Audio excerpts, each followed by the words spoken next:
I've always been in awe, and I've always taken pride in his accomplishments. And I wanted to thank him so much. I mean, Jesse said things like, John, you've really inspired me, and that means a lot to me. I guess I inspired him so much that he shaved his head. Whoa. We've both served in the military. I recently retired from the Army. I guess the parent of the Air Force. Back in 45. back in March, pretty recently.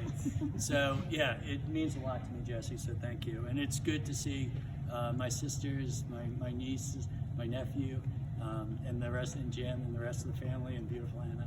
So thank you so much. The history of awarding medals, I did a little research. It goes back way back.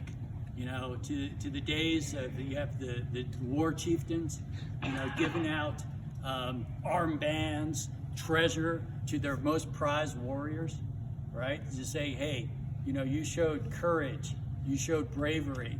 I really value what you did. Here's an arm cuff to wear. Here's a bracelet. Here's a necklace. And it was a mark of honor, mark of prestige, and the ancient Romans, ancient Greeks, they also did it. The ancient Romans, they would give out silver medals, because silver was actually more valuable than gold back then. And they would have these silver medals. They would wear them with pride. When they went into battle, if the enemy saw somebody wearing silver medals, they were scared, because they knew that this person was a true brave warrior with courage and had skills. And that's gone on through the years. We still give out medals, we still give out ribbons. Now, the Romans, when they would retire, they would often sell their silver medals and use it to buy their farms and so forth, along with their retirement and VA benefits and all that stuff. So they would cash it in. Now, the medals and the ribbons that we get nowadays are not as valuable as they were back then. They're pieces of cloth and pieces of metal, less valuable. But they mean a lot. They mean a lot. They tell a story.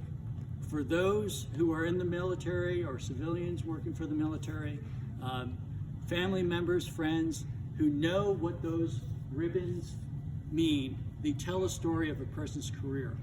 They mean a lot to the person who has received it and the peers and so forth.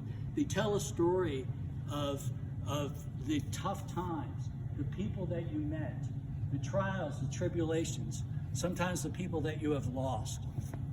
They tell a story, and they mean a lot. And when you look back, and I suspect you're going to get a beautiful shadow box, and it's going to have all your ribbons on there and all the places that you've been.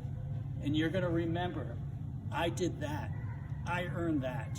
I met that person. I went through this ordeal. Not everyone in the civilian world has that opportunity to really mark an occasion, an event, a special achievement. Furthermore, it's for the service of this country.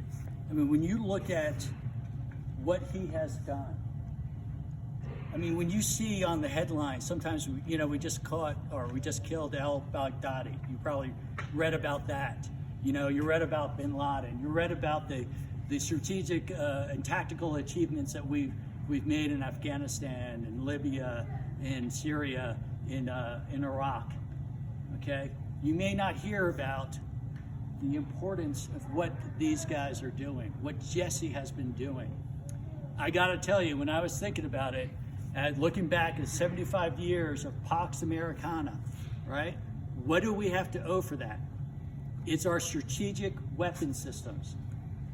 It's maintaining our most valuable weapons arsenal in order to project America, peace, and prosperity across the world. And keeping those weapons, you were telling me some of them built in '67 with chewing gum and wire, so with nuclear materials in them. I mean, that takes courage, it takes intelligence, it takes sometimes going into austere places where we have missiles, being away from friends and families for days and weeks on end, making sure that we're able to have that strategic advantage.